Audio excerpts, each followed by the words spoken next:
देव दिवाली के 10 ज्योतिषीय उपाय। कर्ज से मिलेगी मुक्ति, सुख समृद्धि में होगी वृद्धि। देव दीपावली उपाय। कार्तिक मास में दिवाली के 15 दिन बाद देव दीपावली का त्योहार मनाया जाता है। इस बार यह त्योहार 15 नवंबर को है। मान्यता है कि इस दिन अगर विधि विधान से पूजा के साथ ये 10 कार्य पूरे कर लिए तो साल भर सुख समृद्धि और शांति बनी रहती है। कार्तिक माह का नदी स्नान। इस पवित्र महीने में सूर्योदय से पहले विशेषकर पूर्णिमा के दिन नदी में स्नान का अत्यधिक महत्व होता है। मान्यता है कि इस मास में भगवान विष्णु जल में ही निवास करते हैं और इस स्नान से पुण्य की प्राप्ति होती है। श्रद्धालु यमुना, गढ़गंगा, हरिद्वार और कुरुक्षेत्र जैसे पावन स्थलों पर स्नान करने जाते हैं। दीपदान का महत्व। देव दीपावली पर देवता स्वयं गंगा तट पर आकर दीप जलाते हैं। इसी परंपरा को मानकर लोग नदी, तालाब और पवित्र स्थलों पर दीपदान करते हैं। मान्यता है कि इससे सभी संकट दूर होते हैं और जातक को कर्ज से मुक्ति प्राप्त होती है। पूर्णिमा व्रत का फल। देव दिवाली कार्तिक पूर्णिमा के दिन होती है, इसलिए इस दिन व्रत रखने से अग्निष्टोम यज्ञ के समान पुण्य मिलता है। इस दिन उपवास और जागरण से सभी इच्छाओं की पूर्ति होती है।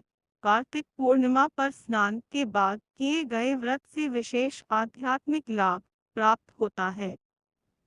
दान का महत्व।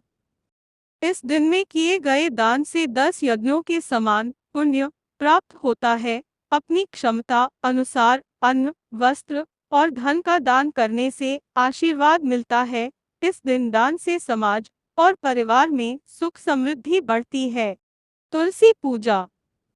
कार्तिक मास में तुलसी पूजा का विशेष महत्व है। इस दिन तुलसी का विवाह करने, शालिग्राम के साथ पूजा करने से भगवान विष्णु की कृपा मिलती है। तुलसी पूजा से परिवार में स्वास्थ्य और समृद्धि का वास होता है। सात्विक भोजन।